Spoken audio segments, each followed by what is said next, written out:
കണ്ണി കണ്ട ആളുകളെ മുഴുവൻ വിളിക്കേണ്ട കാര്യമൊന്നുമില്ല. മനുഷ്യന് ജോലി ഉണ്ടാക്കി വെക്കാൻ. ഇപ്പൊ മനസ്സിലായോ? ഒരു കല്യാണം നടത്താന്ന് വെച്ചാ ചെറിയ കാര്യമൊന്നുമല്ല. എന്ന് വെച്ച് എല്ലാം കൂടെ എന്റെ തലയിലൊക്കെ ഏറ്റണോ? എനിക്ക് വയ്യ. പറഞ്ഞ കാശ് ഞാൻ കൊടുക്കാം. കാശുണ്ടെങ്കിൽ പിന്നെ എന്താ, എല്ലാം നടക്കും. അതിനിപ്പോ ഒരു നടത്തിപ്പുകാരന്റെ ആവശ്യമൊന്നുമില്ല. എന്നാ നീ നടത്ത്, ദിവാകരനും ഉണ്ടല്ലോ. എനിക്ക് മടിയൊന്നുമില്ല, ഞാൻ വേണമെങ്കിൽ. മിണ്ടാണ്ടിരിക്കാമോ? ഭക്ഷണം കഴിക്കാൻ ടേബിളിൽ വരുമ്പോഴാണ് ഡിസ്കഷൻ.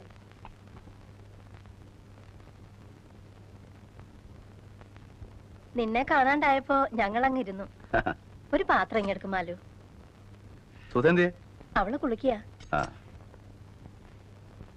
കൊച്ചൂട്ടം വന്നിരുന്നു. സ്വർണ്ണം എടുക്കാൻ എന്ന് ചെല്ലൂന്ന് അറിയാൻ രാധാകൃഷ്ണന്റെ അമ്മാവൻ പറഞ്ഞു വിട്ടതാ. ബുധനാഴ്ചന്ന് പറഞ്ഞു ഞാൻ. ബുധനാഴ്ച എടുത്തൂടെ? ഓ, എന്ന് വേണമെങ്കിലും എടുക്കാം. ചൊവ്വാഴ്ച കാശ് എടുക്കല്ലേ? എന്താ ശോഭേ?